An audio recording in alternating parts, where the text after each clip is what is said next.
Yo, Laurent, Yo, we got to take it back a little bit to our original intro. How you feeling, my friend? great, Mm, great. Mm, mm, another day, another blessing, more health, more wealth, mm, more everything. mm. That's Mm. that's your personal life. Yeah, no, that's good, man. I'm glad No. on a Even on a personal outside of level. outside of the person, bro, we can go where you want to go. You right? You want to talk about the club life, the footy life. We gonna talk about that too. Even Mm, there, mm. amazing.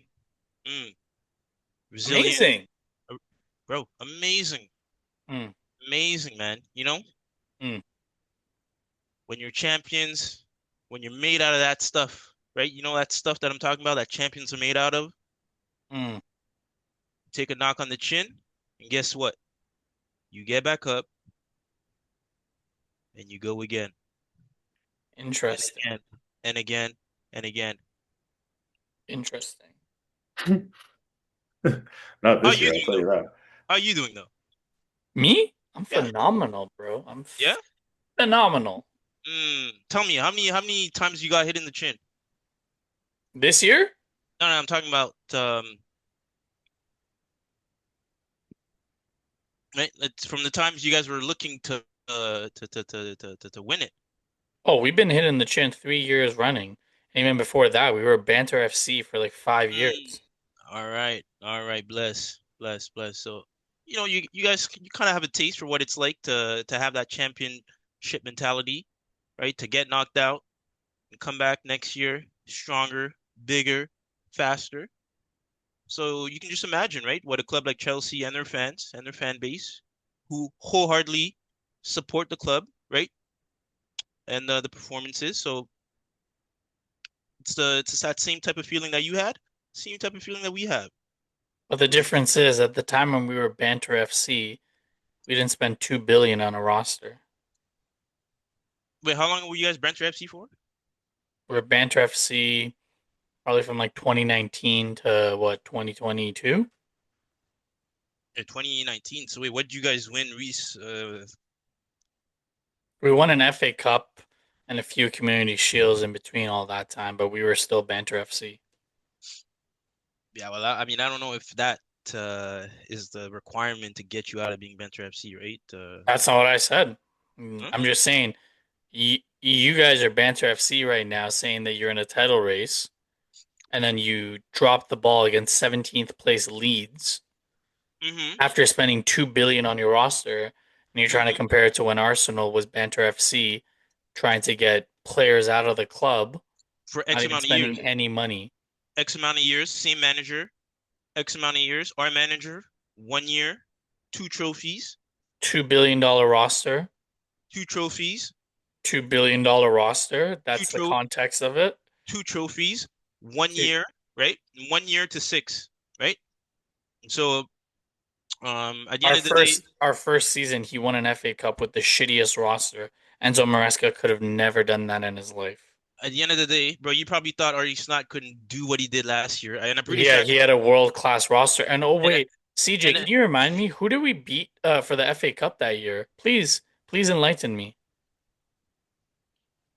yeah, Chelsea, right? Mm, Mm. mm, But mm, yet again, right? No need mm. to deflect. No need to deflect. No need to go I'm left, right, no, no, right? no, no. I'm not deflecting. I'm just going north south. You know, you're the one that's going east west. Address things straight on, right? Mm. Um, Like a unicorn. yeah, kind of like that, kind of like Mm, that, mm, right? Like, and I'm sure you've probably seen unicorns before, and you've seen a Champions League, right? mm, mm, Mm, those are realer to you than a Champions League trophy. mm. Can I get an amen? Mm, You got to ask Arnie Slot. mm. Yeah. No, I'm gonna make sure to ask him. Arnie, bro. At least I can go to Arnie and be like, "Yo, Arnie, congratulations, right? You got one under the bag. Can I do the same with Arteta?" But what's Chelsea won? Chelsea? Yeah, what's Chelsea's won? What have they won? When? A Mickey Mouse Conference League where all the rosters combined in the Conference League, all those teams would be equivalent to the Chelsea team. That's what, like 30 teams are equivalent to Chelsea's team. And Mm, then a FIFA Club World Cup where the best teams in the world weren't even in it. the best teams. You got the cities. We had, I'm pretty sure Atleti was there. We had the PSG, right? The Champions League winners, who actually made it. Yo, wait, yeah, they made it to the finals. PSG, right? For that competition. Mm.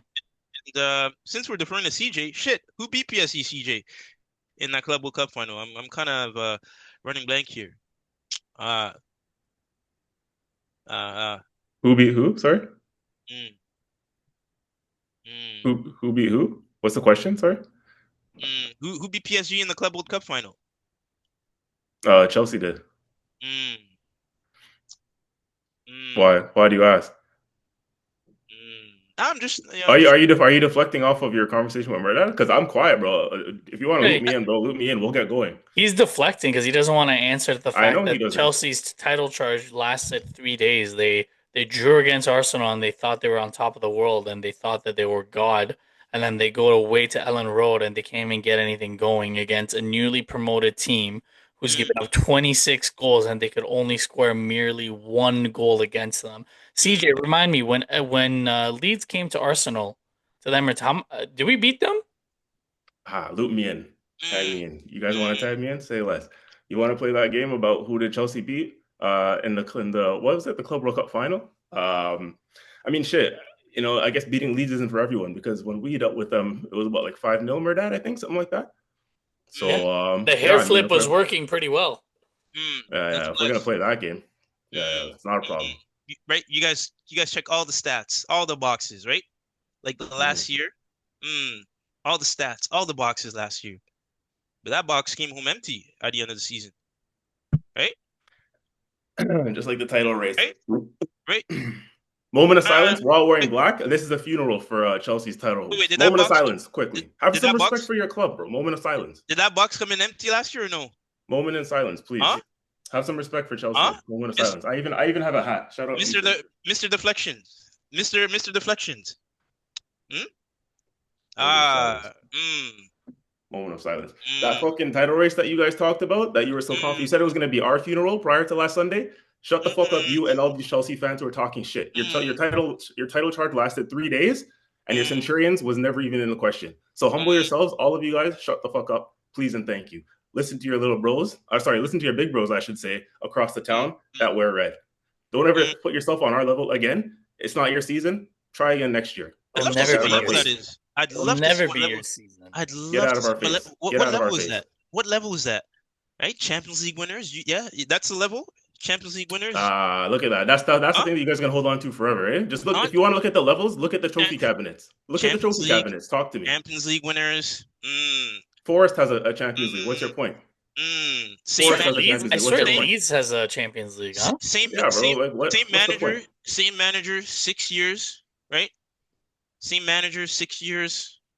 Not much to show for it. Mm. And I can tell you right now, when Champions League won when Chelsea won the Champions Leagues, I was there for it. I was alive and well, breathing, Without a kit, probably, but con yeah, you were there for it. conscious, right? Able to recall. I don't know if those Leeds fans, I don't know if those Nottingham Forest fans that are alive today around our age group are able to recall that. Mm, it's cute. It's cute, What's the point that you're trying to make with that? At the end of the day, you Yeah, guys both have European The cups. At the point, end of the the day, point that I'm you're trying to not as make, big as Arsenal. the All point those that I'm clubs. trying to make That's the common is denominator. that I was alive for it. I was alive for it. I was at the age where I can recall it fully, right?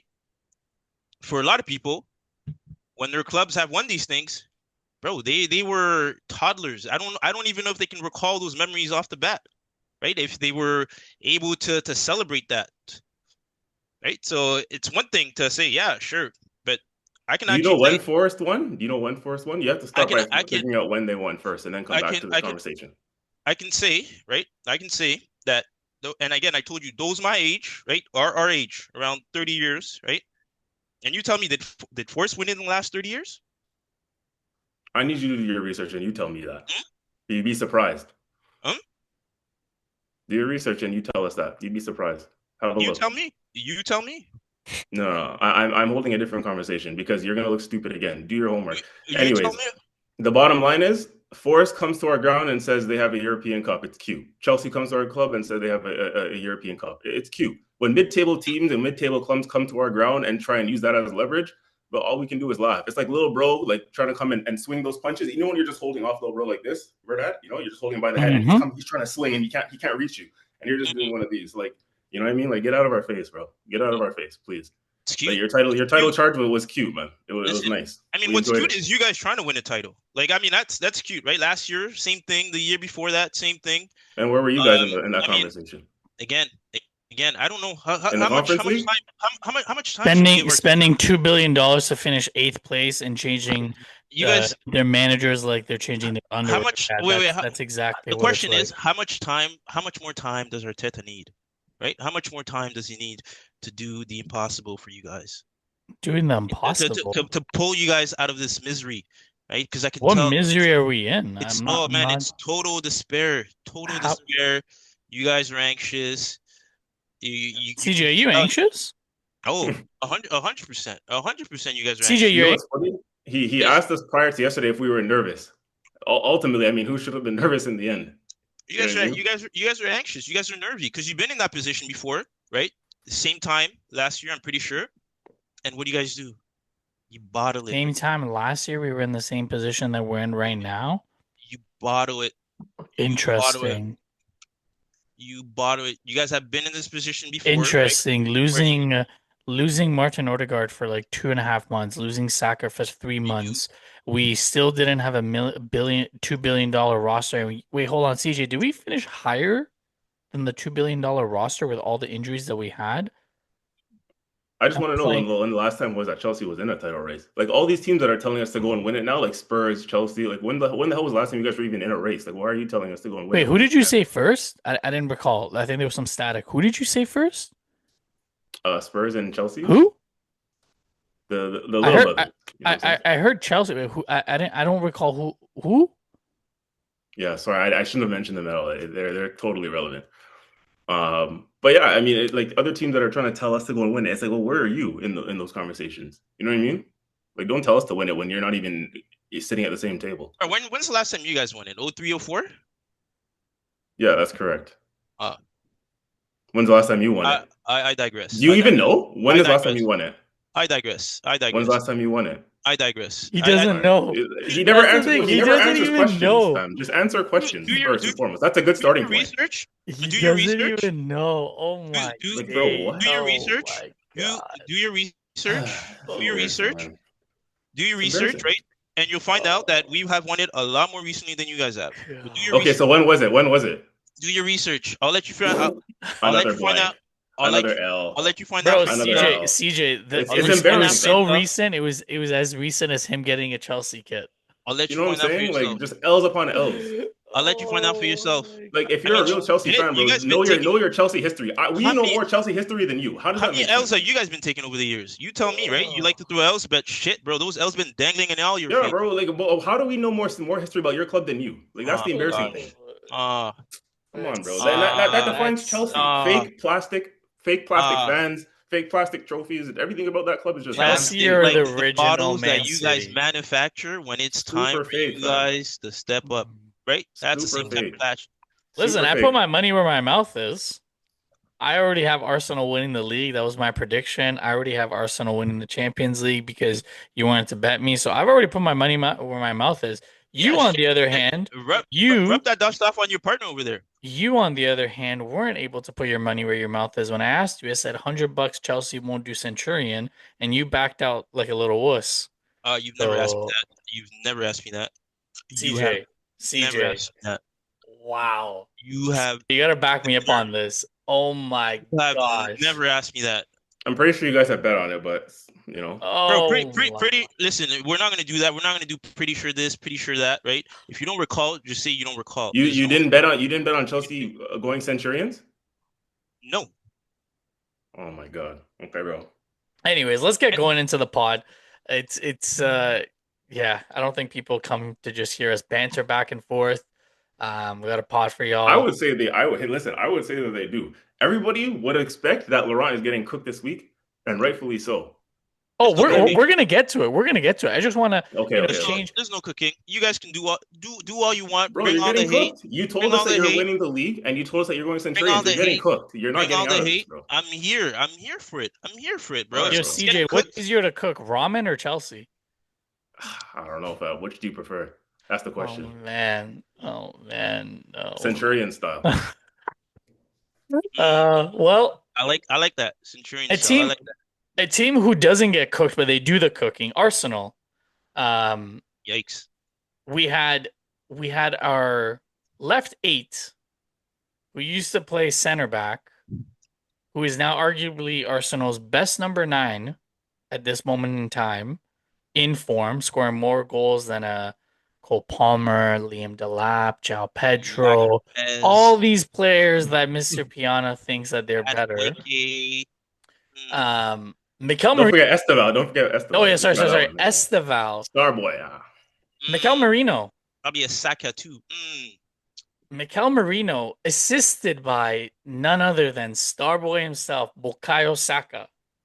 Who? Esteval? Oh, oh, you said Saka. Saka, Sorry, sorry. Saka. No, no, no, no, Bukayo. Okay. Um, Actually, sorry, I lied. Saka scored and Merino scored. First goal was assisted by Ben White. Second goal was assisted by Mikel Merino. Um, this game was, I was nervous throughout this game because Brentford are no slouch. They're a very good team. But again, we were able to get it over the line. We were able to win. We were able to adapt. Something that other teams in London aren't able to do. They aren't able to adapt Adapt when and they win lose a one damn player. PL. Adapt and win a damn PL. Hey I, man, just I, keep it about the present. We're talking about the present, right? Adapt and yeah, win a damn but PL. Like, why why are you why triggered, are you fam? feeling We're some talking about ways? the present. Yeah, yeah. I'm not even talking about your club. I'm just talking about adapting, bro. Yeah, and I'm telling you, adapt and win a Well, damn PL. why are you feeling certain ways, Do bro? it where it counts is what I'm saying, essentially. Do it Mm. where it counts. Well, Can we I'm talk gonna about the here and now since we're not in the future or not? No? David Raya, CJ, you see that save? Yeah, bro. That was a world That class save. that was I think that changed the game. That changed the dynamic of the game. Mm. But if I'm being honest with you, like outside of the win, and we'll come to you and your breakdown of the game, but I think the biggest takeaway from this game is the injuries keep piling up. We get a few players back, and then we get a couple other injuries. Declan Rice came off. Appeared like I think it was just a knock because he had an interview post match with Sky Sports and he said he's fine and he should be ready for Aston Villa. You and I were talking about that Declan Rice should get a rest this game. This is a game where I don't understand why Norgard didn't play. Um, it's a little worrisome because you can foresee, and knock on wood, I hope it doesn't happen, but you can foresee like a muscular injury coming up for Declan Rice. Knock on wood, it doesn't happen, but you can see that happening. And then Mosquera was just a freak jump. He jumped, landed wrong, and you saw it right away. So hopefully it's nothing long term. But it does change the game. And I know off air we were talking about Saliba potentially being ready for this weekend. To be honest with you, I don't know if I would rush him back. Like I think we can get away with Timber and Capier, Ben White and Calafiori, some combination of that, because we definitely need Saliba. There's no point in putting him in a compromised position. The only thing that also helps us that we play Club Bruges next week midweek, so we can heavily rotate because I don't anticipate that we'll drop out of the top eight, unlike other clubs in the Champions League. So we put ourselves in a very good position. But the Have injuries you are. even won a Champions League? CJ, did you hear something? Yeah, yeah. No, I asked you if you won a Champions League. Oh Come on now, man, don't man don't is don't be ducking. triggered, fam. Don't be Man is What? ducking. triggered tonight, Don't be bro. ducking. Swear Don't be that Why? he's ducking. triggered, fam. Yeah, no, you I, you you listen. Hey, all those straight shots, bro. I'm collecting, bro. You want to throw straight shots tonight, bro? I'm here and I'm sending it all the way back. So now I'm telling you, you want to talk about top eight? You want a Champions League? The answer is no. Keep talking. Jeez. oh, CJ, I didn't realize we triggered him. Damn. Bro, I'm coming for all the heat, bro. I'm telling you, it's gonna take maybe you want to put on some other Arsenal fans on the podcast because you two are not getting the job done tonight. He says with his forehead sweating, fam. You might need a towel for that one. Mm-hmm. Mm-hmm. Mm-hmm. Oh fuck. The Mm-hmm. triggers, Um, man. The triggers. Mm-hmm. but uh, but anyways, Ben White, he looked a little off it, but I mean, he assisted for the first goal. Timber came in, slotted right in. And Zubamendi, you're kind of seeing how he ticks the midfield. Like when he doesn't have to play on a yellow card and make a super tackle to have a yellow card, he actually controls the midfield, and I think he's been a very good signing. Um, but what's your takeaway from this game, man? Because honestly, the injuries are worrisome, and it's not like some of the injuries are like freak accidents, like Odegaard falling on his shoulder at the same time, but the Mosquera one, but like other injuries, the muscular ones, that's where I'm a little worried, and it keeps happening. Yeah, the injury to Mosquera in this game was, I mean, yeah, what do you say, really? Like I said, I mentioned at the time, it was just laughable because it's like, another injury to a player where you can't even say, yeah, well, this guy's been, he's been playing too many minutes or he hasn't, his minutes haven't been managed properly. It's a muscular injury. Like, no, this wasn't the case in this game.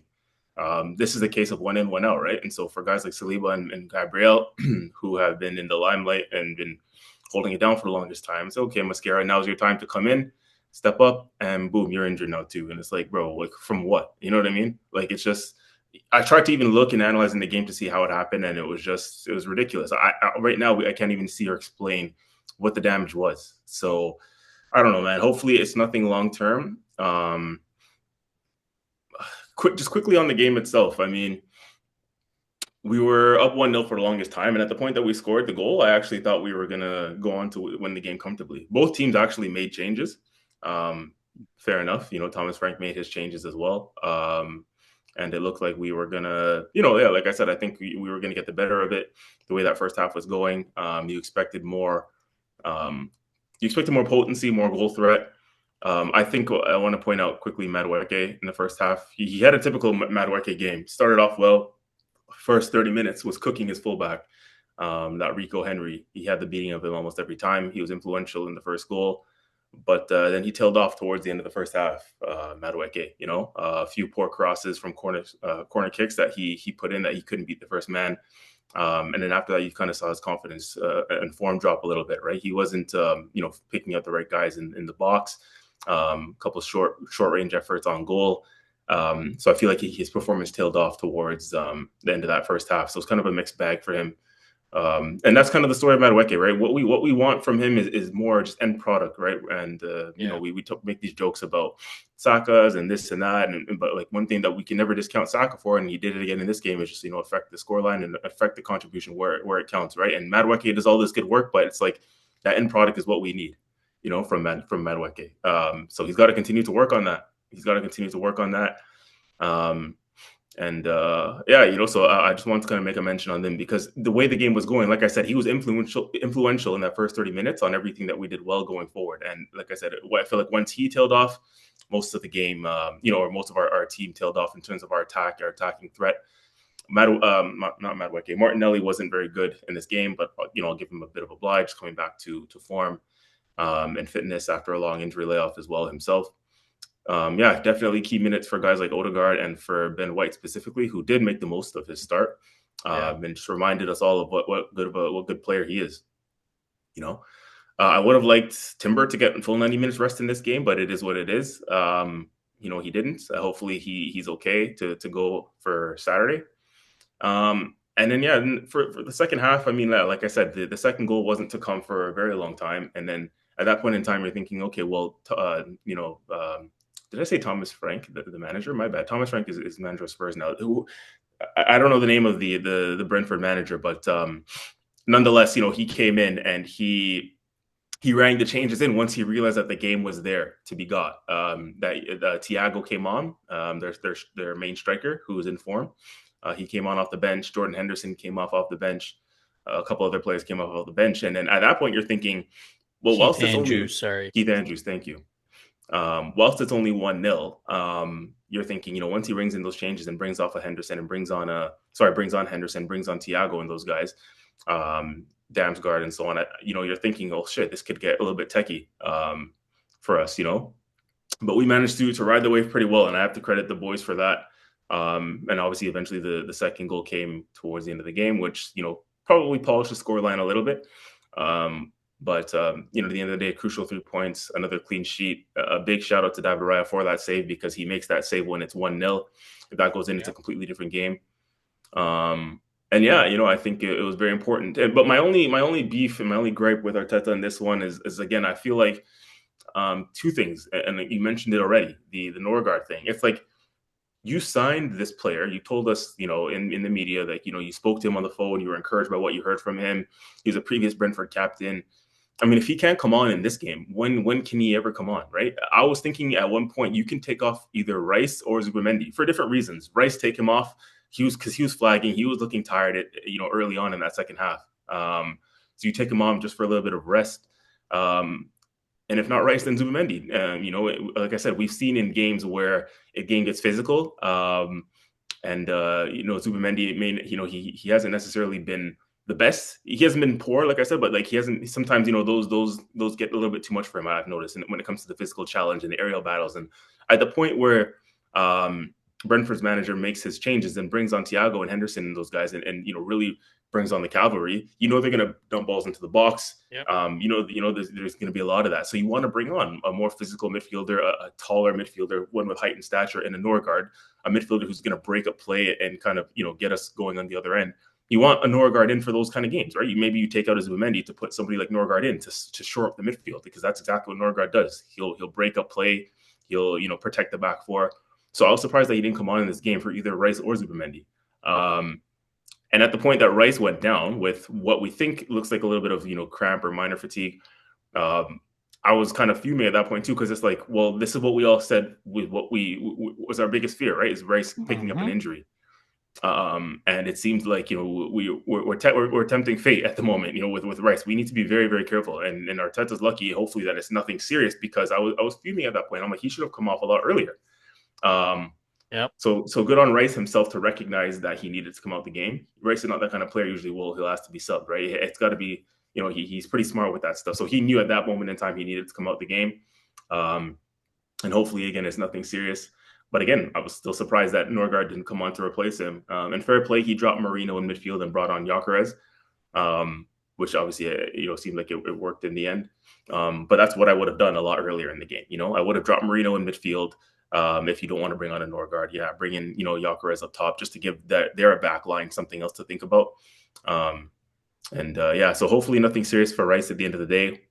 It's 3 points for us. And we got a big one on the weekend to talk about. And we're going to talk about that section when we get there. But I have a couple thoughts slightly differing to yours on the Saliba one. But I guess we'll talk about that when we talk about the breakdown for that game. Quickly shifting gears, just rounding out some of the Premier League games that happened midweek. Haaland finally scored his 100th goal, 100 in 111 games. CJ, you ruined the triple captain. You should have used it for this game. He had a goal and 2 assists. He gave me 24 points in EPL. You triple captain him this week? No. I just used the captain. No, if I triple captain, he would have got way more. But the real question, I know you actually said this before the game, and I think Laurent was talking about it too. Craven Cottage is no joke. City were up 5-1. I watched that game. They were up 5-1, and Fulham came all the way back. Credit to Marco Silva, because he made 3 offensive substitutions to begin the second half, and they came all the way back, and they almost drew the game. They almost drew the game, and there was a clear penalty shout and towards the end of the second half. So for me, although City are the closest in the title race right now, sitting on 28 points, their back line is nothing that worries me. Nothing at all. It looks like they're going through a transition in their back line. They don't really have any stability, and you can go at them. And to see how Fulham went at them, and like man, Chukwueze. I don't know if you guys like. I would recommend you guys go watch the Yeah, highlights I of him. saw the Like, highlights. There were a lot yeah. of good goals in the game. Oh I will my, say. yo, Chukwueze is yo that he's a baller. The Yeah, way for that sure, he for sure. like like he fuck man.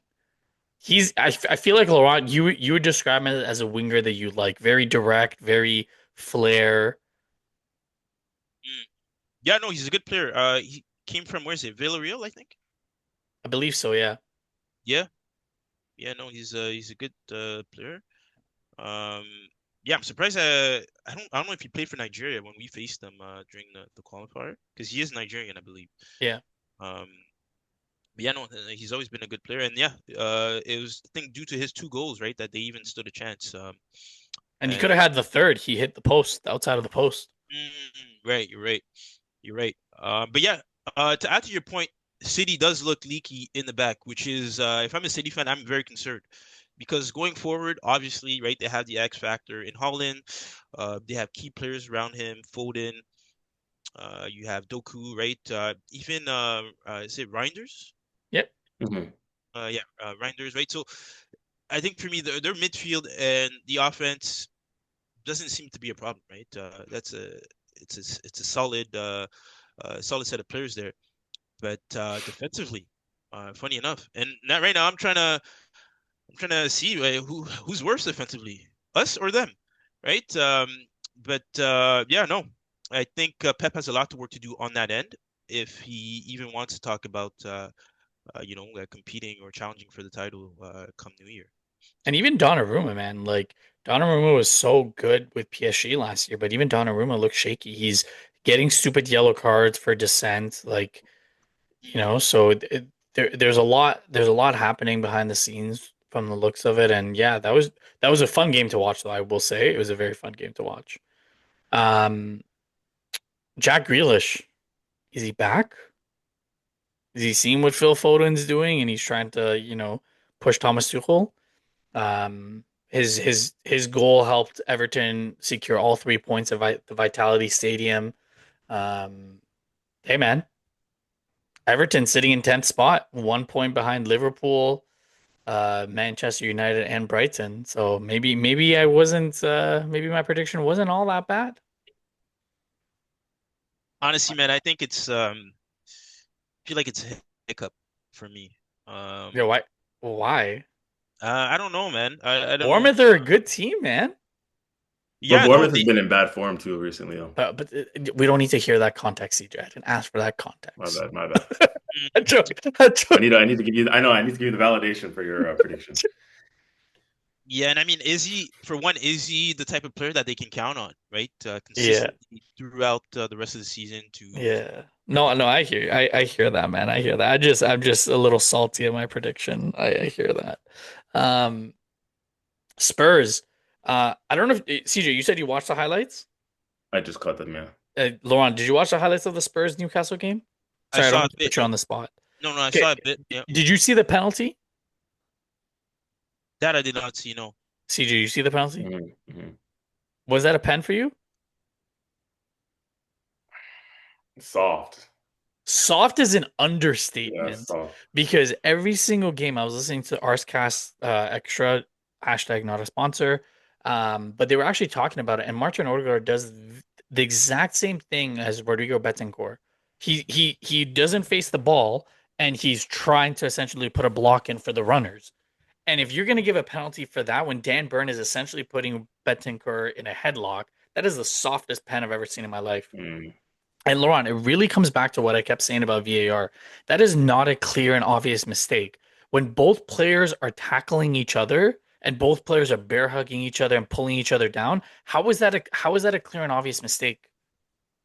Why are we why are we ruining the game by going back and like trying to find something? Like that is the softest penalty shout I've ever seen in my life. And again, this is me and I fucking hate Spurs. That was the softest penalty that I've ever seen. Because if you're setting the bar that low, then the consistency piece needs to be like that for week in and week out. And if that's what the case is going to be, to be honest with you, as an Arsenal fan, I'm kind of worried. Because like I said, Martin Odegaard does that. Saka sometimes does that. Zubamendi sometimes does that because they're smaller in stature, right? So, um, but again, the football god spoke, and uh, Christian Romero had a brace, and they came back and drew the game 2-2. Did you see the after the game the fight between Guimaraes and Romero? No, Yeah, yeah, no, I Yeah, saw that. because he was What are they doing fighting about? the celebrations, right? yeah, because Romero. So Guimaraes' celebration is this. Hmm. And both goals when Romero scored, he did that, and they were just arguing back and forth. And you Oh, could no way. tell, yeah, you could tell Romero was probably like, "I have a World Cup and you don't. Fuck you. You're shit." Blah blah blah blah. Mm, So, um, I'm looking forward for the return leg of that when Newcastle go to Spurs because that's going to be more fireworks. But yeah, both teams. I mean, I think it's a crucial point for Spurs sitting in 11th place, Newcastle sitting in 12th, both on 19 points, and Thomas Frank lives another day. Um, Liverpool. This is a game that got me points. oh Laurent, you yeah, laughed at me when I said a draw at home against Sunderland. And to be honest with you, if you guys watched the game or caught the highlights, Sunderland Sunderland struggled. almost won. Yeah, yeah, I watched it. I watched it. Isildur almost scored if it wasn't for Chiesa. So something's not right there, man. But I mean, Yeah, to be man. fair, if we're being fair, right, a fair assessment, it's still a hard game. Um, for any team, I think, right? Going to Sunderland. Was No, it it? was at Anfield. It was at Oh, sorry, is that Anfield. Anfield? Oh, shit. Yeah. Sorry. I retract. I can't defend that really. Um, but yeah, Arne Slot I think has a lot of work to do. I think the last game before that was when people thought he had it figured out in terms of because he did switch. He beat West Ham 2-0, but that was a flattering what's it called score line because when Paqueta got sent off, the game was pretty much a write off. Mm, And West Ham had their chances. right. So yes, yeah, you're right. Like he switched it up. He didn't play Salah this game. Salah did come on, but something's not right at Anfield, man. But on a Something's not right positive, at they didn't Anfield. lose. Like if you're a Liverpool fan, shit. Back-to-back losses at some point. So Oh God. Yeah.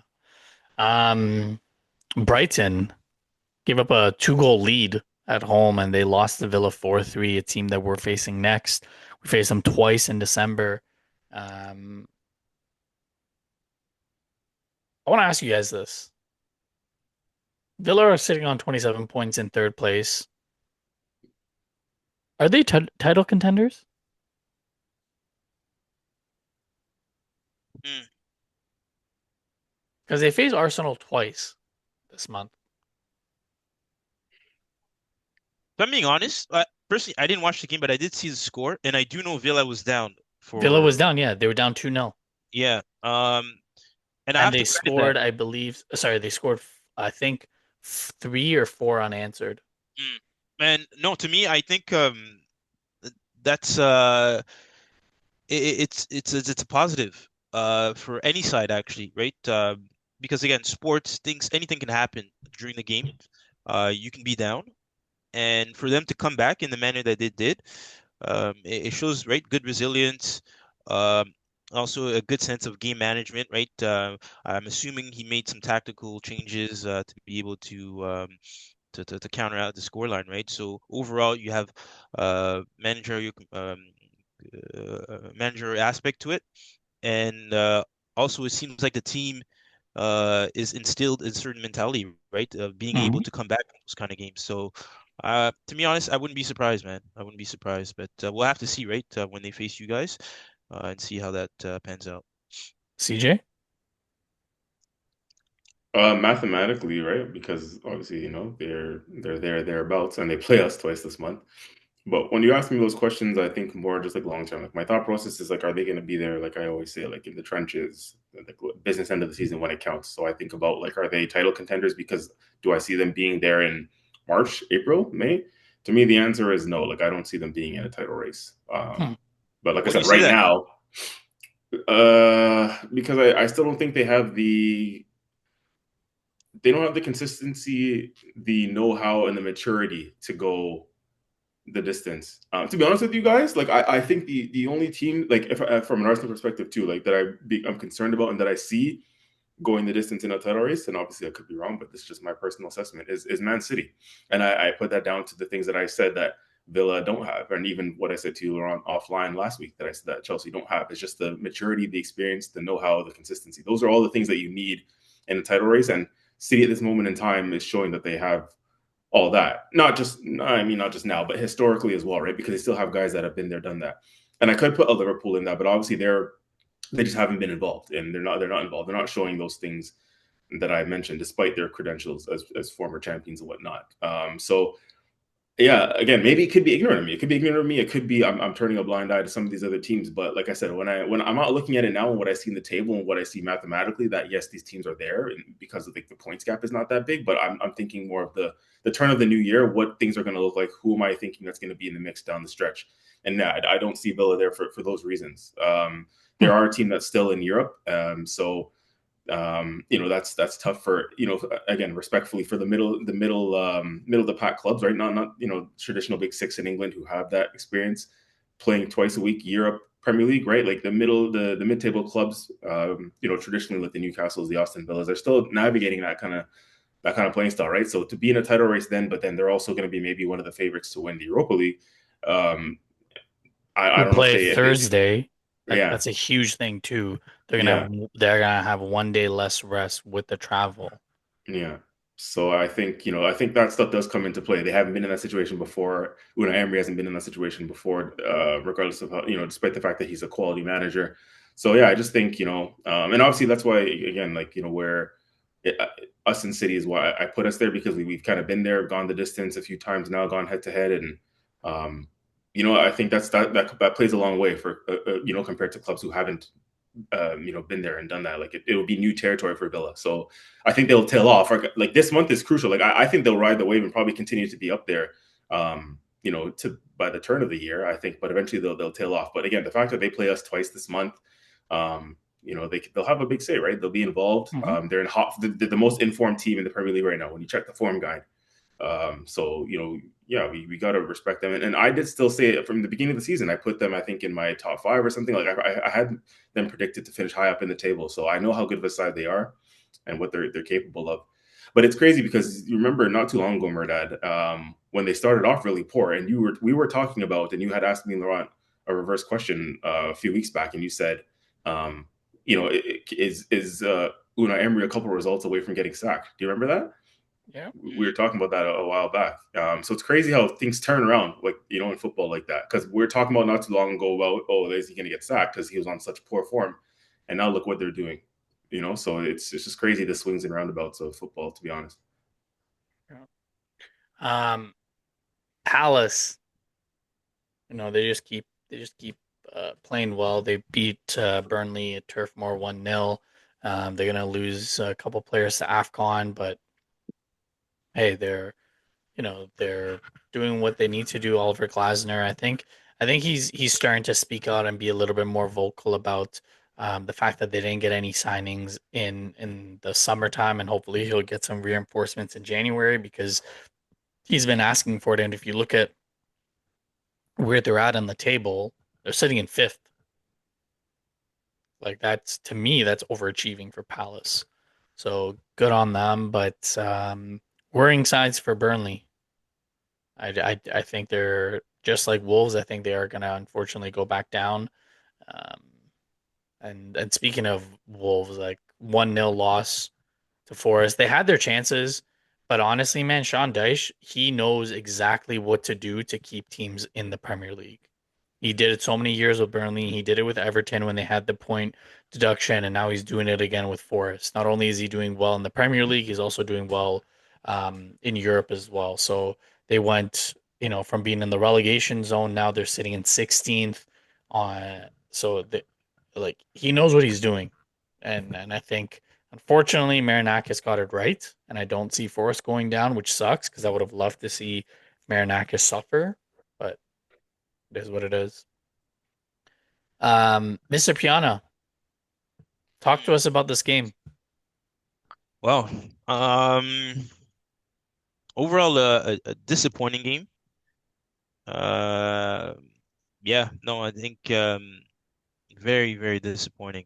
Uh, Especially right the off the back of the previous game where you can tell there was a certain type of energy brought to the game that seems to have dissipated in this one.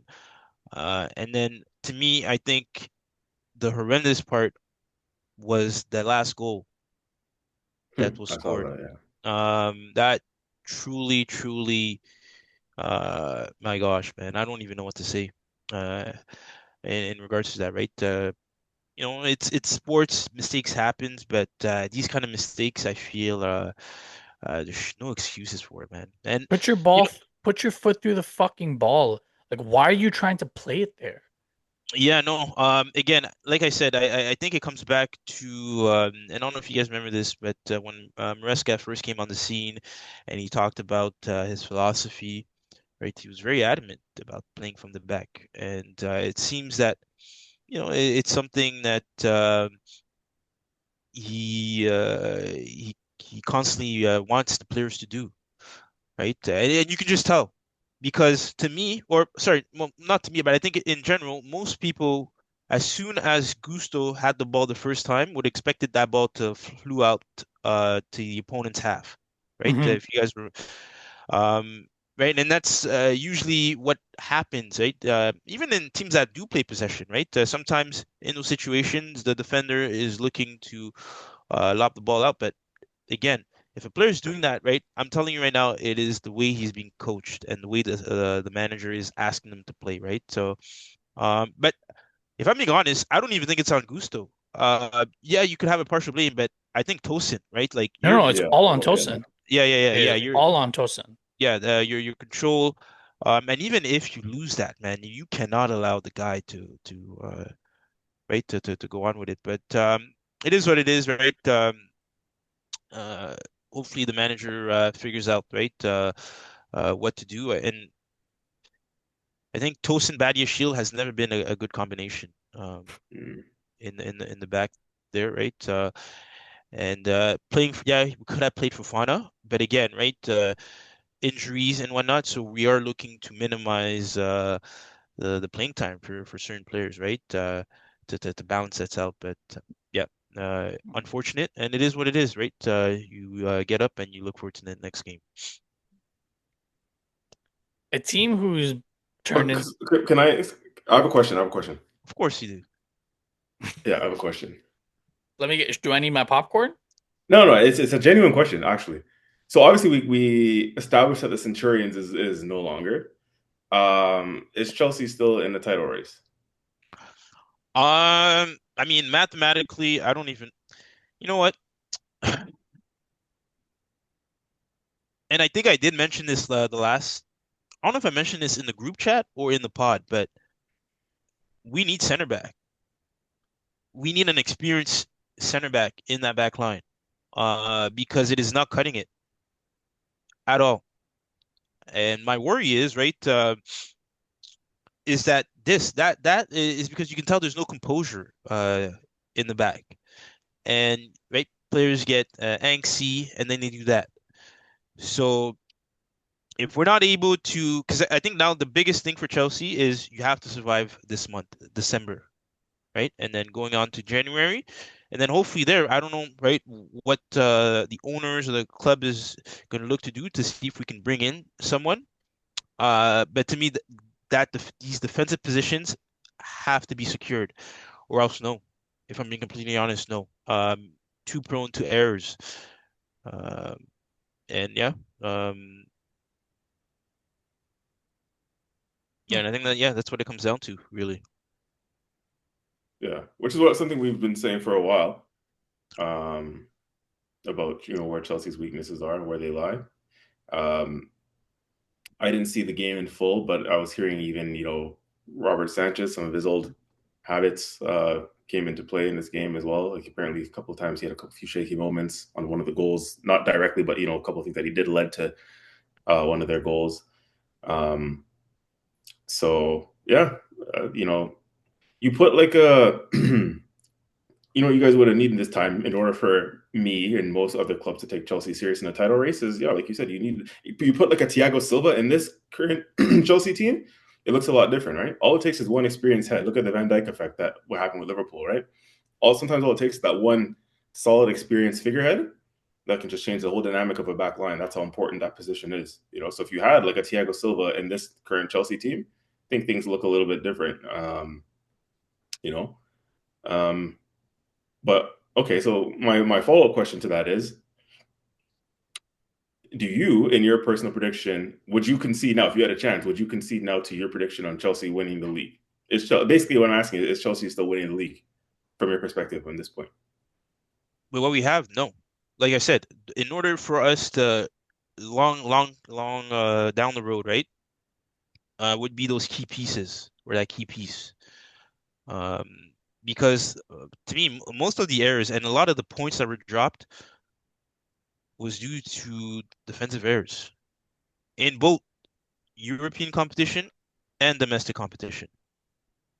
And yeah, no. So right, the theme speaks for itself, right? It's something where we're seeing time and time again. Everything is like being shambolic in the back, right? And those cost you points. So as it stands now, no, um, we can't be consistent. And again, right, it's just one action, one nervy moment in the back, and then boom, right? You can see the goal like that, and suddenly maybe you're leading a game and now it's tied, or you're down and you're down even more, right? So no. Did Maresca get too confident in this game? Because there was plenty of rotation. Looks like I'm curious to know why. I don't know the story behind it. I don't know why. Because at this moment in time, probably maybe you'd agree, maybe not. Not Badia Shield. Chalaba and Fafana is probably your best center back pairing if you have to choose from what you have Mm. available. But it seems like Badia Shield and Tosin started, if I'm not mistaken. So why didn't Chalaba and Fafana start? Was that also down to like rotation, Uh, or are they um, injured or? that's a good question. For the Fofana aspect, for me, I think it does come down to controlling the player's minutes. Because he has come back from injuries, right? Mhm. I think there's a point where he came back and then he got injured again, right? So I think any team, right, with such players, you want to really make sure, right, that you're being selective in terms of the games they play. And I do think, yes, it does seem like there's almost a certain aspect of, right, you're coming in there a bit lax, right? Not showing the opponent enough respect. And they made us pay very early on, right? They Mhm. made us pay. It looked like we could come back from it when Neto came on and he scored, but yeah, and then you have that happen, right? And that's the third goal. So It looks yeah, like if, to be honest with you, you can't help but think that the result would be different if a Reece James plays, if a Casado plays, if those two center backs play that I just mentioned, Chalaba and Fafana. That's basically your spine right there, right? If you look at that team that mm, played against us, that was your spine. Your Reece James, who had a man of the match performance against us, and Casado in midfield. That's your spine in midfield, and then your spine at the back, those two center backs, and Chalaba and Fafana. So, I mean, you can't help but think if those guys played, maybe the result looks different, you know. But no, it's a I bunch of agree. Um, I agree with that, right? And I mean now too, what we're also not factoring in is the fact that Cole Palmer is back, right? So that's one less substitution. You see what I mean? Or sorry, not one less, but that's um one less of these other players that you can kind of bring in, right? And I think I did mention this to you guys actually on the pod where I said I don't even know if Cole Palmer coming back, right, in that short term is going to be a good thing, right? Because there's still a certain type of adjustment, right, that the player needs into the current system, and even in terms of could it destabilize, right, how we were playing up to that point, right? So yeah, Yeah, but you rather have a player like him than not, though. Yeah, of course, it's a good problem to have. yeah, I agree, right? I agree. Um, but yeah, because usually I think what Enzo would have been playing in that position. Yeah, he was playing the 10 role when he was in there. And he was actually playing well. For me, like I said, I prefer Enzo sometimes up there, right, as opposed to back. It's because I don't trust his defensive work rate at times. But yeah, other than that, Reece James too. He didn't come on, eh? No. Uh, no. So No, yeah, I he feel. played too intense of a game against Arsenal. Mm, He needs to be protected and put in like fucking. mm, yeah, yeah. So. Yeah, man. But on to the next one, on to Bournemouth. Then, yes, I will be predicting a win for those who are wondering. So yeah. Before we get there, yo, Julian, I know you're listening to the pod.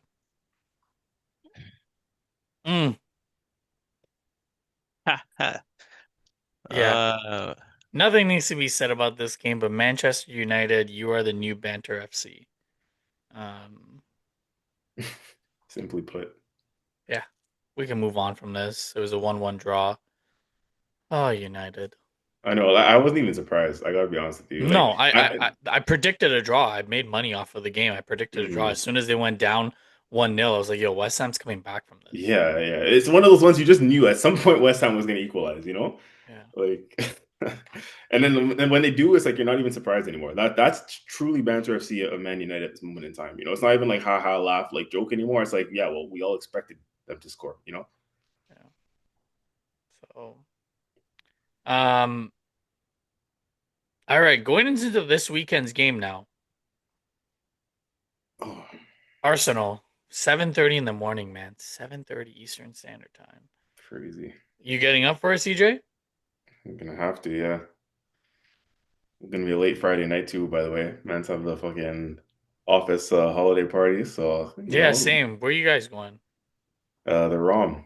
Oh, we're going to Tironi Mm. on Adelaide, so we'll be on the opposite ends of the city. But yeah, heading to Villa Park, first of two games against Aston Villa in December.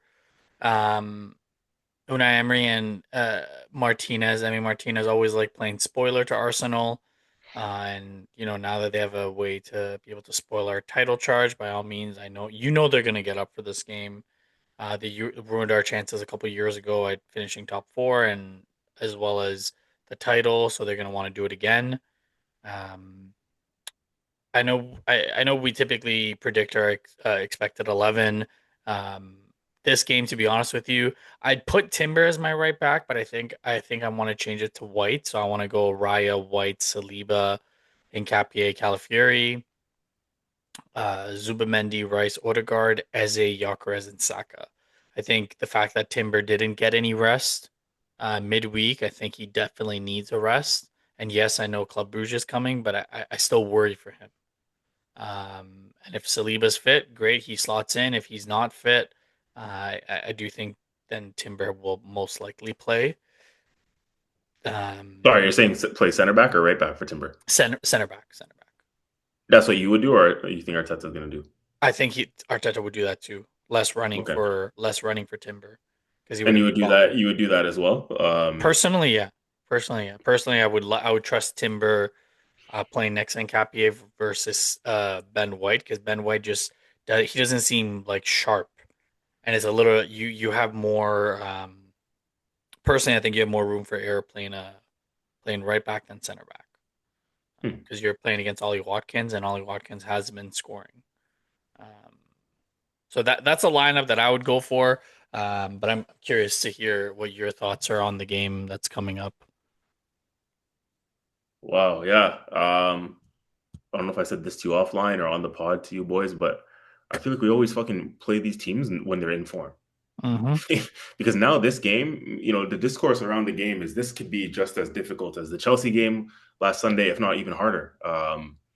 Just because of the form that Villa's in, Villa Park, there's just so much narrative whenever we play Villa. It's not even just about the football on the pitch. It's Emi Martinez, it's Unai Emery versus Arteta. You know what I mean? Ollie Watkins, former current Arsenal fan, is Mm-hmm. still who always wants to be fired up, point to prove against us. Probably maybe extra salty that he didn't get his move in January to Arsenal, so he may want to prove a point against us as well. Again, Mm-hmm. um, just all these narratives. This game I hate. traditionally, because it brings me back to a few years ago in our first, title challenge in 2022, the exciting year. And that one was also an early kickoff. And remember I was texting you and talking to you at that moment in time Mm-hmm. too. That dramatic game where we won 4-2, the Jorginho strike that went off Emil Martinez's backside and into the net. Remember that one? Mm-hmm. Mm-hmm. That one, I remember waking up at Yeah. similar time, 7:30 in the morning, fucking tired as hell, but I'm there watching it, sweating, watching it in my fucking bed. Because that game was nuts. That game was wild. And yeah, games at Villa Park for us, man, are just so stressful. So much intensity, so much riding on the Mm. game. It's like, it's and I expect another one, man. Like again, we're catching them in friggin' in form, and it's gonna be so difficult this game. It's gonna be a painful watch, but we gotta find a way to get the 3 points, man, because We yeah, have to. we It's got to find a way. We got to find a way, man. yeah. And yeah, they're gonna be just as motivated, if not more so, because again, in their minds, and rightfully so, they'll think they're in a title race because mathematically they're there or thereabouts, right? So this could Mm-hmm. kind of be a 6 pointer in that sense. Um, so yeah, it's gonna be. I anticipate a very tough game, man. I do, like, just as much. I treat this game the way Chelsea Stamford Bridge last Sunday. I feel like this is another one of those. Again, if not harder, another battle, another war against the team, most informed team in the Prem. Right up there in the table. So not looking forward to it, man. But yeah, we got to do what we got to do if we want to win a league. We got these are the kind of games and wars we got to navigate and get through. And to be honest with you, we are, what is it, 18 games unbeaten at this point. Yes. So we haven't lost since Liverpool, Since which was August, in August since we when lost to Liverpool. right. So it's an incredible run, to be honest with you, and I'd like to keep that going. We got to keep that going this week. Um, yeah, it's I can't stress that enough, man. It's gonna be tough, but we're gonna need all our soldiers, man, and everybody's got to play. There's no rotation for me in this game. Saliba, if you're fit, if you're 90% fit, you got to play. I'm sorry, and then that's the way I see it, man. Because after this, we have Club Brugge away in the Champions League, and then Wolves at home is our next Premier League game.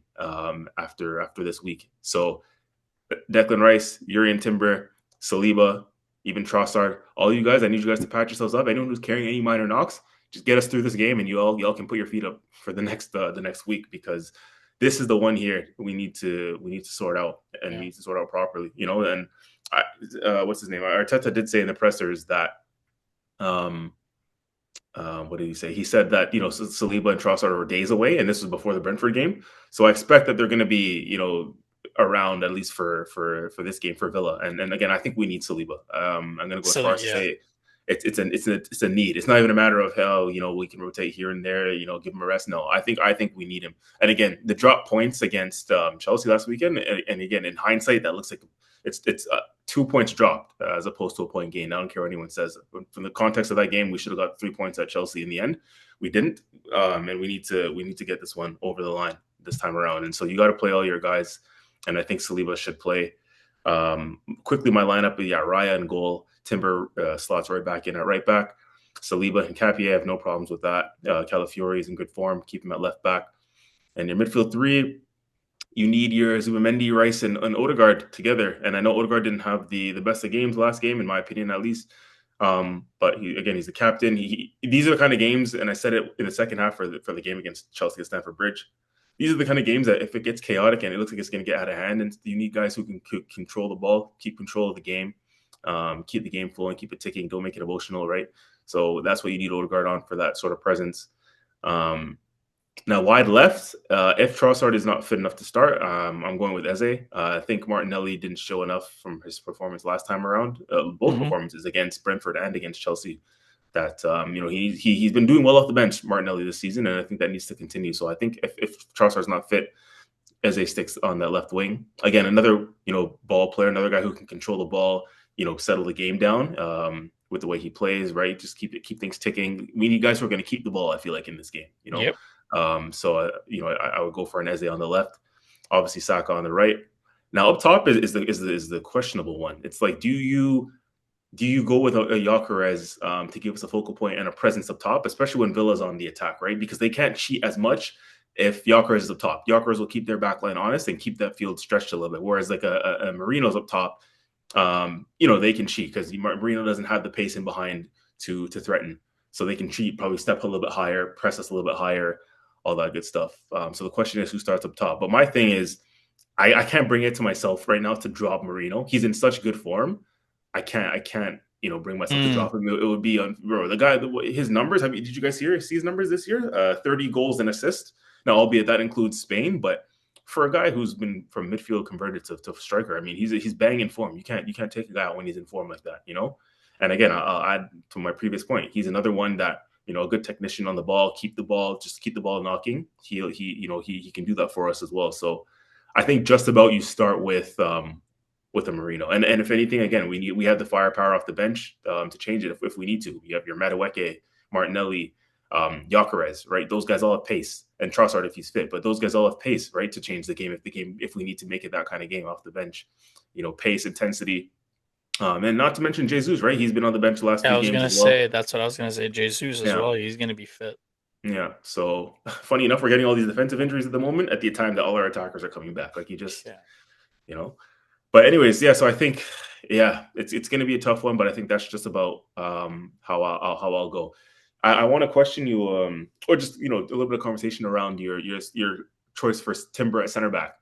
I don't know if you remember another game that came back to haunt us earlier this year. It was pretty much the day that we decided we were going to start this pod. Me and you went to go watch Arsenal versus Villa at home in January, I think it was, and we watched them draw that game. Do you remember? We went to gatherings, me and you. Oh yes, yes. And our center backs were out that game. Again, another injury crisis we had at the time. And Timber played center back. And whilst he's a great center back, we were concerned. Our concern at the time, or at least my concern, was the aerial presence. And it came back to haunt us. That second half, Ollie Watkins scored from a set piece that they had high into the box, back post. I think he scored. And at that time, a lot of our thing was if Gabriel's fit or Saliba's fit and they're playing that game, that doesn't happen. Or I think one of them played, but I think bottom line is Timber did play center back alongside whoever it was at the time. I think it was Saliba. Um, so our issue at that time was Timber at center back. Does that give us enough aerial presence against these kind of teams, against a Villa who, if they know that Timber is playing center back and they know that Gabriel isn't there, they're going to try and, put those high balls into the box. That came back to haunt us in that game that me and you watched earlier this year. And my fear is that coming back to haunt us again, because they got big players too. Villa, they got Onana, they got Cons at the back, they got Ollie Watkins, who's good in the air. So that's my fear about playing Timber center Mm. back in this game. To be honest with you, I don't know if And it that's was a something. Partey too, because we played Partey, Yeah, yes, Timber, right back. Gabriel, Lewis Yeah, Skelly, so we were quite small. stretched. Yeah. Um, So I don't know if that's a concern of yours if you factor that into your thinking about the lineup, but yes and no. Like I feel like I mean you are gonna have a Ben White in there as well. It's not like yes, I know Partey is the same size, but Ben White has more of an aerial presence than a Partey. You're gonna have Merino in there. You're gonna have Rice in there. Um, you're gonna have Calafiori, not Lewis Skelly. You know what I mean? Like we're still gonna be quite big, and Nkapie has shown that he's quite physical for aerial duels. So, like, I mean, if Saliba's fit, 100%, I want yeah, no Saliba in question. there. Yeah. That's not even a question. But if he's not, like, would I risk it? No, because I think with the back line that I said with White Timber and Capia Calafiori, I think we can go there and at least walk away with a draw. Now, is that the best result? No, but given the injuries that we have in our back line, like I would be happy with that. But if Saliba's fit, then yeah, 100%. I wouldn't even bat an eye. But yeah, I mean the aerial stuff, I get it. But I think we're just in a different position and different form. Because again, it'd be Ben White, not Partey, be Calafiori, not Lewis Skelly, right? So for me, that's where I may not be as concerned. Um, but who knows? We'll find out in 24 hours. I have another question for the both of you because you guys know I like to ask the controversial questions on this podcast. Um, I want to get both your guys' take on this. So if I were to ask you now, right, who at this moment in time, who is a better manager, Unai Emery or Mikel Arteta? Mm.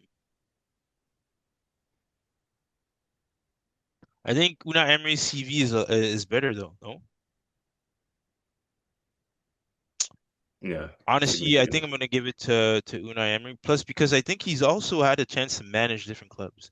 That's something, right, that Arteta simply doesn't have, right?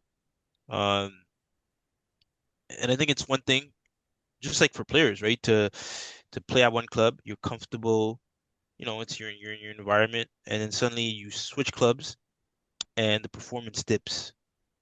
Where in Unai Emery's case, right, he has shown a certain level of consistency throughout the clubs he's managed. So I'm going to give it to Unai Emery on that. So Unai has one French Cup with PSG, four Europa titles, three with Sevilla, back to back to back, and one with Villarreal. Two French Cup winners with PSG back to back, two French League Cup back to back with PSG, and two French Super Cup back to back with PSG. I think the most impressive out of those trophies is the three back to back to back Europa League winners with Sevilla. Um,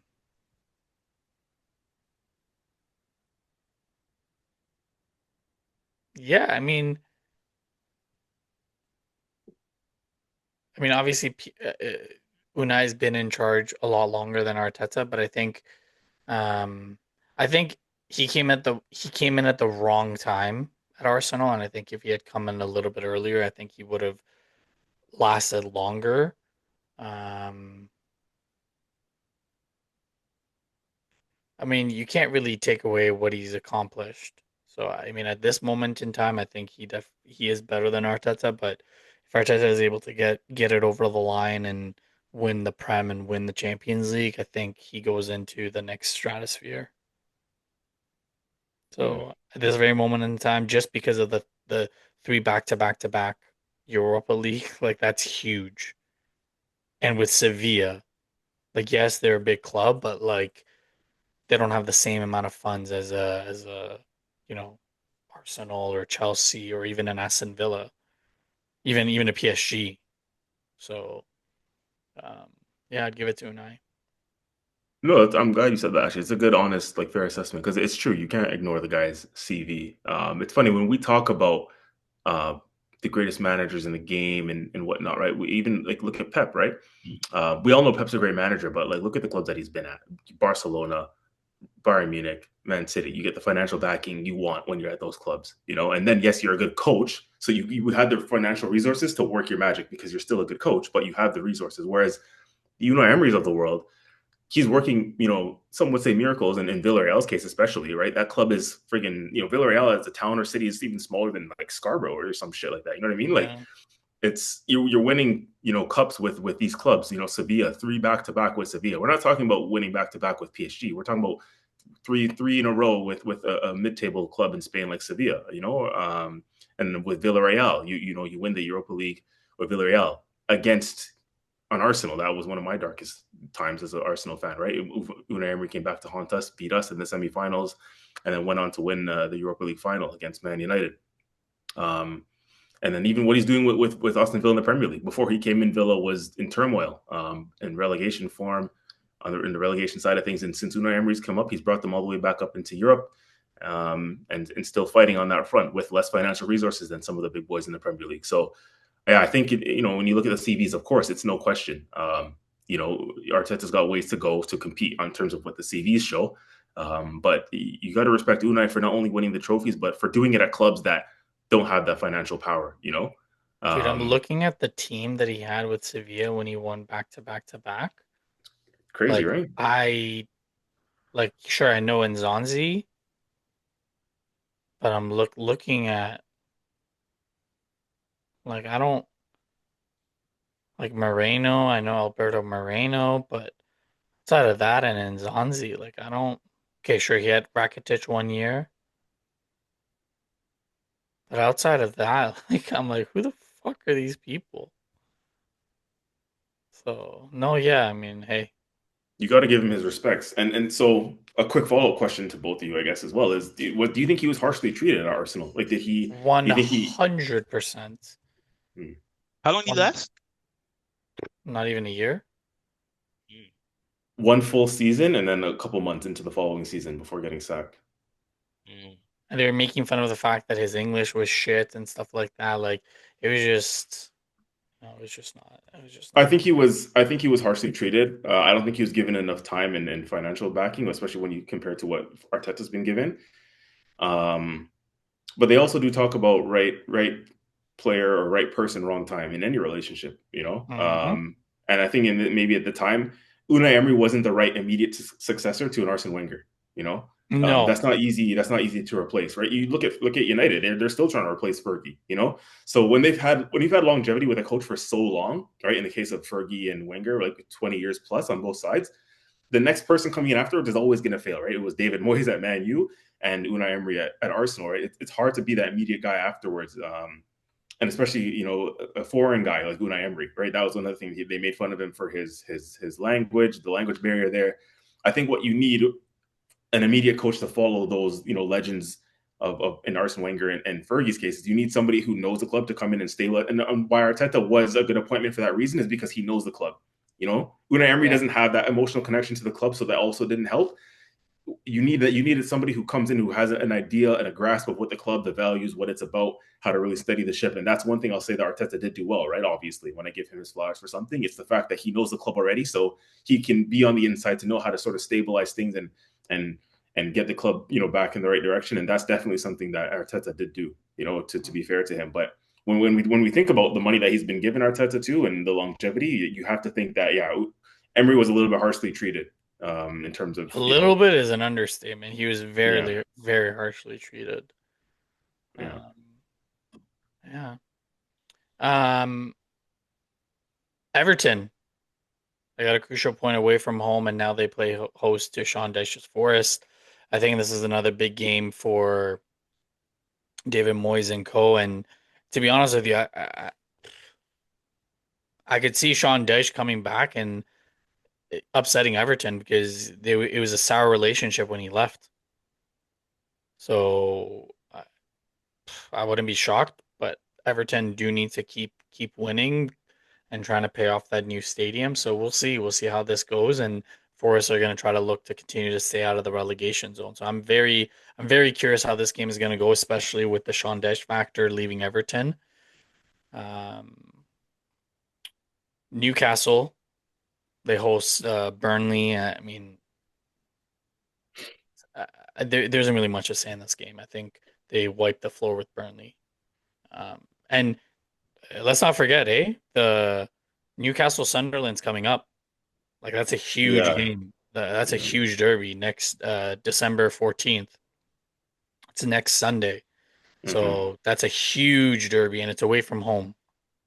So I am tuning in for that game because that's going to be a massive game. So we'll see how that game goes. But yeah, Newcastle Burnley, I don't even there isn't really much to talk about that game. A game that there is a lot to talk about is Man City 9-goal thriller at Craven Cottage, but now they face another tough test with Granit Xhaka's Sunderland coming to town. Um, I This is one of the games that we are predicting, and I don't mind giving you guys my prediction right now. I'm predicting a draw. I don't think Man City will be able to um, keep keep Sunderland out. I think Man City do score, and yes, they have been playing hot at home, but I think Sunderland is going to be a different beast, and I think it's going to turn out to be a draw.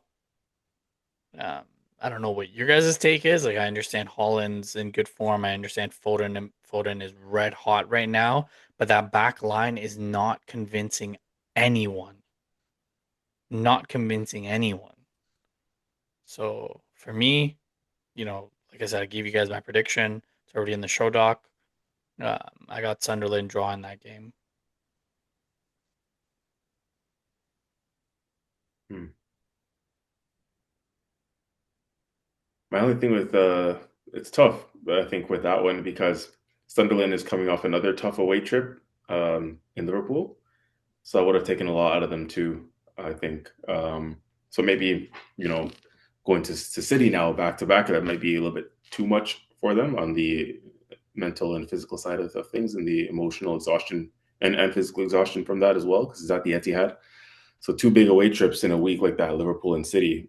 the City one could be a little bit too much for them. But I don't know. It's tough. It's a tough one to call because, yeah, like you said, you can't really trust City and that back line at this moment in time. Like, it definitely seems one thing's for sure is there's going to be goals in that, you know? Yeah. Spurs. I mean, I think it was a 1 point gain rather than 2 points dropped away from home at St. James's Park, and now they face host to Brentford. Um, and Thomas Frank facing his old team. I think Spurs are going to be Spursy, man. I think they're going to lose, and I think Thomas Frank gets sacked. Like It's I, at Spurs ground, right? yeah, Spurs are terrible at home, man. Yeah, they are. Like they're I think shambolic. Brentford will fancy their chances too. I think. 100%. I mean, they rested their striker I against know. us. Yeah, they rested a few of their starters against us. Yeah, because They, they, they, they knew they wanted Spurs to. was a better chance. Yeah, they wanted to fuck up Thomas Frank. So yeah, I think Spurs fucking lose this game, and I think Thomas Frank gets the axe. Mr. Piana, Chelsea away at Bournemouth. You can look at the show doc notes. I already have that game as a draw. Hmm. Talk Jesus. to me. I mean, funny, it's not even a bad prediction, if I'm being completely honest. Um, Complimenting me? Whoa, are you feeling okay, dog? A-okay, A-okay. But Hmm. no, I will say I think in regards the mentality that the team needs going into this game, definitely have to be on full gear, 100% from the get-go. I cannot have a repeat of what happened against Leeds. I do believe that the lineup for the back is going to be different. That pairing, Badia Shield and Tosin, I don't think we're going to see that for quite a while, if Hmm. ever, this season. I would have fancied even a Chimpong, if I'm being completely honest. The young guy, Mm-hmm. uh, yeah, he seems to have a certain level of sturdiness to his game. And yeah, no. So for me, I think setup is not going to be too different. Palmer should start in this game, and yeah, you have Enzo Santos, most likely the pairing in the defensive midfield positions, and Not James. James doesn't come back. um, I think Enzo will probably play him. He needs the points now. I mean, yeah, you could do that. You could have James there, but now it's there's a question, right? Gusto or Chalaba, or do you use Chalaba as a center back? 100%. Yeah, and then what Gusto as a right back, right? Even Gusto sometimes does look a bit shaky in that position um, at times, right? But for me, other than that, I think if Chelsea shows up, we could get a point even in this away game, despite the fact that our away form is not the best, or at least in contrast to our home performances. But yeah, no, minimize the mistakes in the back, right? Obviously, these are things that you do look for. But again, right, come game time, things could look slightly different. But to me, I think Chelsea can grab a point, 3 points, sorry, this game. Leeds. They look to build on a beautiful win at home. Beautiful win. 3-1 against the Blues. Up the Chels. Mm. And now they welcome Liverpool. Oh, how sweet would it be for Leeds? Ruin one man's weekend and then ruin another man's weekend. Oh, the two bald-headed men have their weekends ruined. Hey man, I still got some hair, bro. Like you gotta. Oh, I'm not talking about you. I'm talking about Oh, Enzo and Slot. oh, Bro, oh, come on now. Why would I make yeah. fun of you? Oh, okay, okay, okay, Come okay. on, Sorry, I thought you were bro. saying my weekend was. No, Oh, no, okay, no, okay. I no, got you. I no. got you. Got you. Got you. Got you. Sorry, sorry, listeners and viewers. I had to spell it out to Mr. Um, but the question that I have for you guys, with AFCON around the corner and Salah going, Is it going to make it easier for Arnie Slot to select this team, or is it going to make it harder? 100%, 100% easier. I think 100%. Because even Salah, him coming off the bench or being benched, sorry, he didn't appreciate it too much, right? Sources say. And yeah, I think to me, it allows for easier player selection for him, right? Because there's so much offensive power he has to choose from. And yeah, man, no, you know, right? Florian Wirtz, he can put in there. Um, PFA Player of the Year. yeah, yeah, no, but Sorry, wait, hold on. CJ, how's your Player of the Year going? Yeah, bro. Let's just say we've all made some bad, questionable choices for predictions this year. All right. Sorry, Laurent. Go ahead. Sorry. yeah, no, but in all seriousness, I think Arnie Slot has it a bit easier. And frankly, even when Salah comes back, man, to be honest, I'm just gonna be curious as to how he's even gonna perform in AFCON, because he hasn't been able to get up to form. Um, I think he's gonna kick on at AFCON. I think you're gonna see a difference out of Salah. And I think when really, 100%, I think he's been holding out for AFCON because he usually wants to perform for his country mm, versus his club. And I think he's gonna kick on, and I think he's gonna come back. And Liverpool, if they get an offer in January for him, he's gone. yeah, I agree. Yeah, I yeah. think he's gonna kick on, man. I think he's gonna fucking kick on. Mm. So, um, Brighton, they host after giving up a lead and losing to Villa. They host West Ham. We're also trying to stay out of our relegation zone. So we'll see. We'll see how Nuno Espirito Santos does this again. But he's got the team clicking, man. He's got the team clicking, and I think Paqueta's back now, but I don't think he'll start, and I don't think he'll play for a few games because I think after that, receiving that two yellows and a red, um, Ha, yeah, yeah, that has to be the funniest blooper of the season for me. All right, yeah. man. You guys saw what he posted after the game? No, what, an No. apology? No, he kind of posted like because remember how he was under investigation for like a betting scandal and Yeah, then he was yeah. absolved and then David Moyes came out essentially because apparently one of the things was that like he got a yellow card even though he knew that he was being subbed and Moyes wanted to sub him because he knew he was on a yellow or something and Moyes is like that's the dumbest thing I've ever heard like how why would like no that's not you know so he got absolved of all those accusations but he was essentially saying Peketa was saying that he was never supported and now he has to go through this and it really affected his mental health, which I mean we sometimes forget that these are humans. Yes, they're professional players that get paid millions, but they do have emotions. They do go through things and um yeah, I kind of worry for him, man. Kind of worry for him. He's such a great Is the player. is the post still up? Like, did he post something on his feed, or is it like a story? I think it was just a story. Oh. I think it was just a story. Um So wait, sorry, David Moyes didn't support him at that time? No, David Moyes literally came because when he was in investigation, they spoke with David Moyes Oh, I about see. it, and yeah, he's like, that's the dumbest thing I've ever heard. Why would he get a yellow card? Like because he knew that I was taking him off. Like, Hmm. um, Hmm. so we'll see. Last two games, Fulham, they played well, man. You got to give it to them, even though they didn't walk away with anything. Coming back from 5-1 to make it 5-4 and make it an interesting game. I think they're gonna cause some headache for Palace, and I actually think Fulham get a result in this game at home. Um, and then can I ask you guys something? Mm. Wolves haven't won yet, right? No,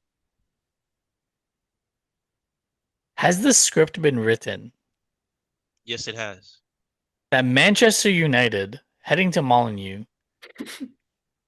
Oh, sorry, I thought I spoke a week too soon. Oh, This guy Yeah. thinks Wolves is gonna beat Arsenal. Has a script been written that United lose to Wolves? Hmm. No, I'm actually gonna back Man U on this and say they're not gonna lose to Wolves, surely. Jeez, you hear that, Julian? You still got some supporters. I don't That know, man. it's a one where if it happens, I think no one is. Are we really surprised? If they lose, Yeah, are we really surprised? Like deep down, like you know what I mean? Like there's a part of you that's like, I can see that. No, No? not this iteration of Wolves. Like if it's anything aside from a win, Mm, I like if you're a United fan, you need to fucking go into hiding. If it's anything aside from a win. mm.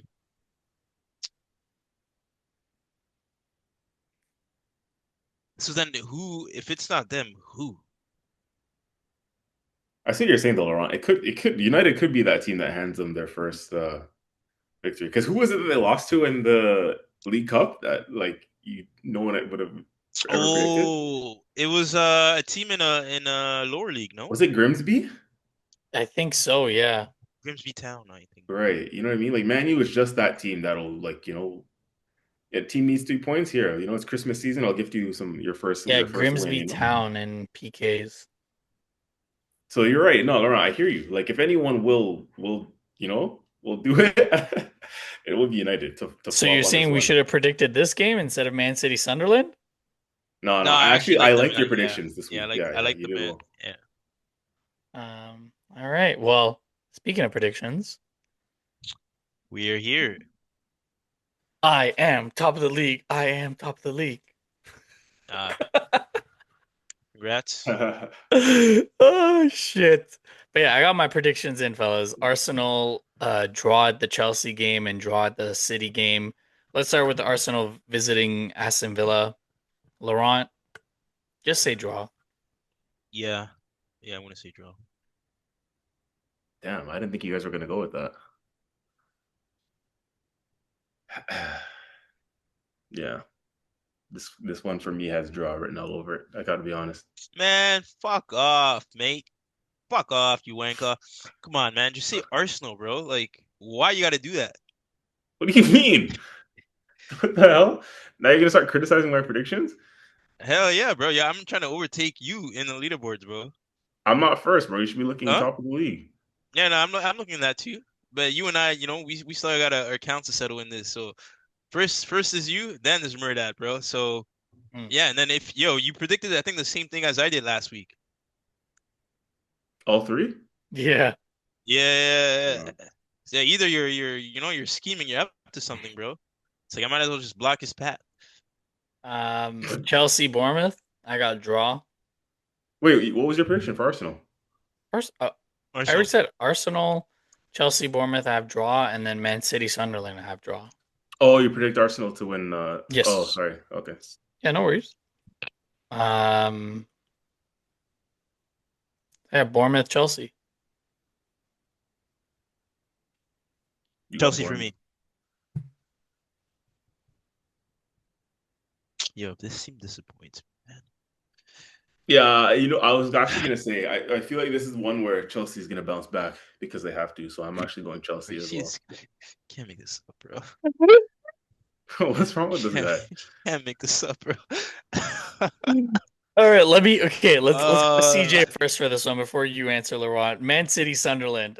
Who do you got, CJ? I think City's winning, fuck God, mate.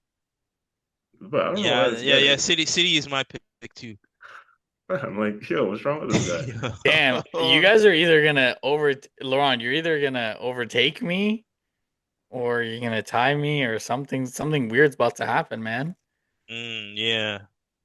Hold on, can we go over those predictions again? Because Murda, you kind of predicting ahead of time fucked me up. I don't even know what you Okay, did so there. Arsenal, Chelsea, Arsenal, Villa. I have Arsenal. Yeah, and then I have draw. Chelsea, Laurent has draw.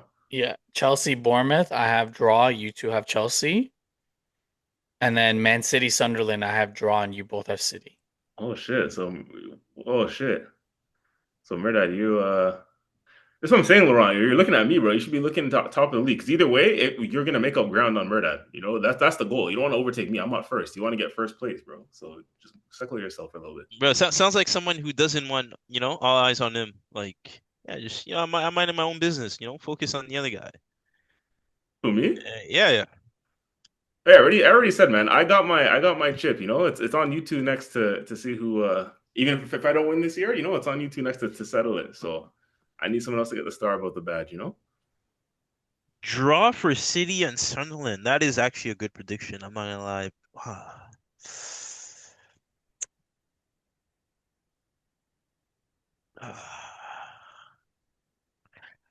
It's actually weird because I think Murdoch has made some good predictions. But I think we all have. All these games seem like they can go Yeah, any word, any any way. word, but especially that I'm looking at that. This guy's stressed. I No, I'm noticed you looking at started this. taking this seriously, in the last few weeks. Oh, 100%, bro. 100%. Nah, but yo, that City Sunderland one, that is fuck, man. I think he has a point. Sunderland is in what place? Oh, they're like six, I think. Hold on, let me bring it up. Are we not locked in our predictions, or Sunderland, we're yeah, we are locked in. Sunderland okay? is sixth place on 23 points. Mm, Actually, there could be quite a bit of movement this week. Still, either Murdoch like separates himself, that's what I'm saying. or Like, we all catch up. It's a 6 pointer. Because yeah, wait, yeah, usually yeah, Murdoch, me and you usually get similar predictions, but me and you don't have one accurate No, prediction. Ah, that's interesting. Me and you've been tied for like weeks. I feel like now because we've had like yeah, similar predictions. I think this is the week that I separate. Geez, so you said City, you said draw Chelsea, Bournemouth, and then you said Arsenal. geez, all these Ah, games on Saturday? nah, City's on Sunday. Yeah, City's Okay. on Sunday. You think we're gonna win, huh, Murdoch? Fuck, I hope you're right, man.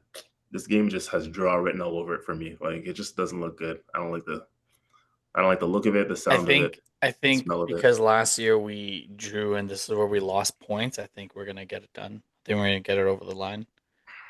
I think the next stretch of games is where we lost a lot of points last season, and I think Arteta is going to remind the players of that, and I think they're going to get up for this. They're going to know what the dynamic is. They're going to know what the discussions are prior to this game. They're going to know what Villa's going to try to do. Um, I think we're going to be able to do it, and the difference is Villa had to play a little bit more of an intense game midweek versus us, right? Like they had to actually go for it. They had that a more emotional game, and I think they're going to be running high on those emotions. And I think as long as we can withstand the first 20 minutes, I think their legs are gonna, I think their legs are gonna give. Do And they then with have yeah, go on, sorry. no, sorry, go ahead.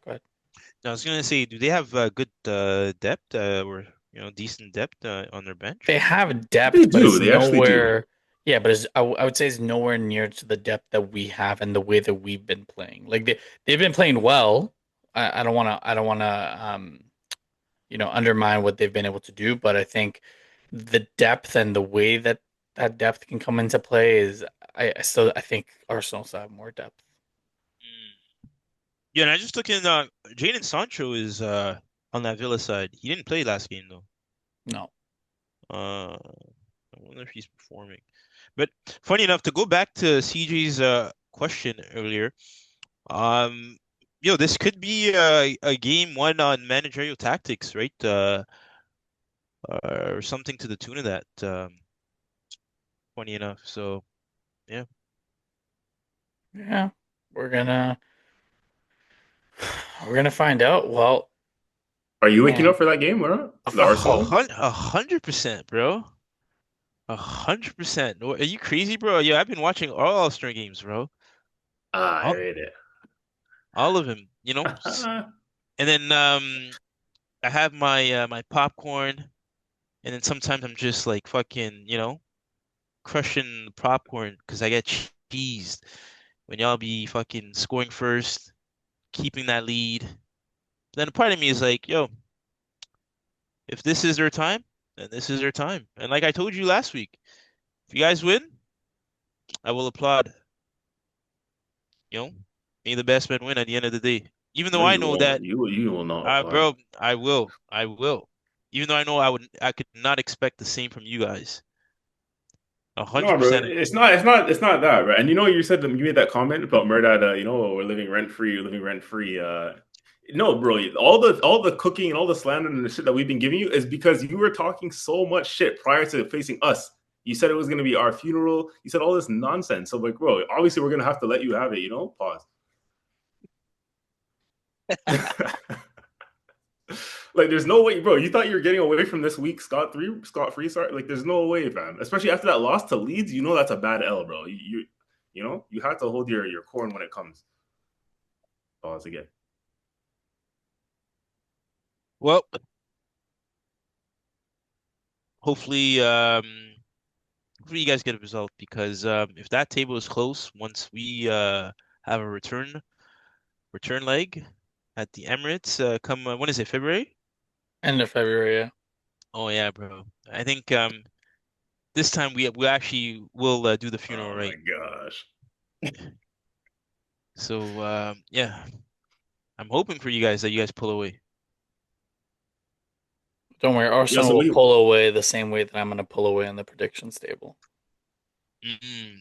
So on that, I was Jeez. gonna say, wait. So we have me and you, Laurent. We have the same three predictions this week.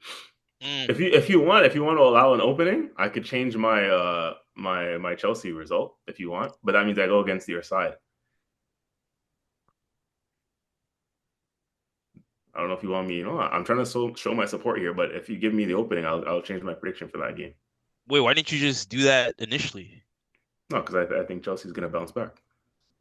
Okay, so then keep that. What the hell? Okay, you're allowing me. I don't know. Yeah. You seem pretty upset that we have the same predictions this week. So I was going to say, if you allowed me the opening, I'll change it just Nah, for bro, I'm you. not. If you think that's where it's gonna go, that's where it's gonna go. Hmm. Like that's Well, your pick. That's hopefully at the end of the day, Murdad is right, and Chelsea drop more points. They will drop more yeah. points.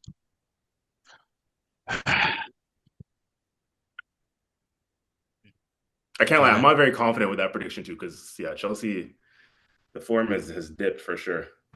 I wouldn't But say I think dipped. I Bro, think it's To be you honest with tied. you, the reason why, sorry to cut you off, Laurent, Yeah, yeah. sorry. I think the reason why I'm going with a draw is the Caicedo factor. Mm, mm.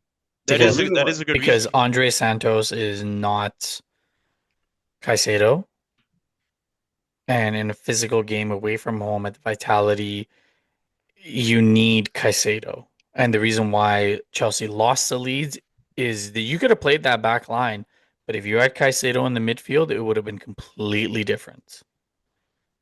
Completely But different. but that's why I think, in my opinion, that's why I think they're going to bounce back. One, because they need this result now, and because I think he's just going to revert back to type in terms of the players he's going to bring back in, minus Caicedo. But I think James will come back in. I think the center backs will come back in, and I actually think Cole Palmer could even start this game from the Mm. jump. So Mm. I think that's why I think Chelsea might bounce. And Bournemouth is not. Remember how hot Bournemouth started? They're not in good form. They lost at home to Everton, the Jack Grealish goal in their last game, and they've been sliding down the table. They're now like 14th, and they've been conceding a lot of goals. So Bournemouth is not in good form right now. So I think that's why I predicted Chelsea, to be honest. Hmm. All right. Well, we're gonna find out shortly. Um, as always, viewers, listeners, thank you for tuning in. We appreciate you. We're here to give you the banter. We're here to give you the raw emotion. Mr. Piana, we always do wellness checks on you when Chelsea loses. And no, my bald headed comments are not about you. They're always about the bald headed man who I have zero respect for, who's never done it consecutively, who's never taken care of world class players, and now the leak has been leaked. Um, yeah, we're here twice a week. A lot more banter, a lot more content, a lot more finger pointing and laughing at Laurent and I'll be sitting on my pedestal for the rest of the season. Say Right, we are top of the league. We are top of the league. Or shall I say, I am top of the league. I am top of the league. Yes, Laurent. What did you No, I'm want? just saying this was a good episode. I think after this, I'm gonna listen to that 50 Cent Many Men. Uh, yeah, because damn, bro, these guy came swinging. The holy Well, I'm saying, but you had to expect it. That's what I'm saying. You knew it was coming. You had to expect that. yeah, these After all guys that came shit for talk, the fam. jugular. Damn, damn. All right, all right, all I right. think if you had kept quiet, you know what I mean. I don't think no man would have said nothing like that. But you guys been piping up, you Chelsea fans, bro. Fuck. Uh, Well, on that note, Like and subscribe, people. Thank you for being here. We're here to bring the banter, the vibes, the analysis. The football's coming thick and fast at the moment. There's games every few days. No more international fucking breaks. So yeah, we're just here doing our thing. And yeah, like I said, the football's coming midweek, weekends, and so we're gonna be here as well. Post game analysis, match reactions, twice a week. So yeah, the season's starting to hot up, and yeah, we are too on this podcast. So bring in the vibes and the energy. And yeah, stick with us and like and subscribe and share and do all that good stuff. agreed. adios.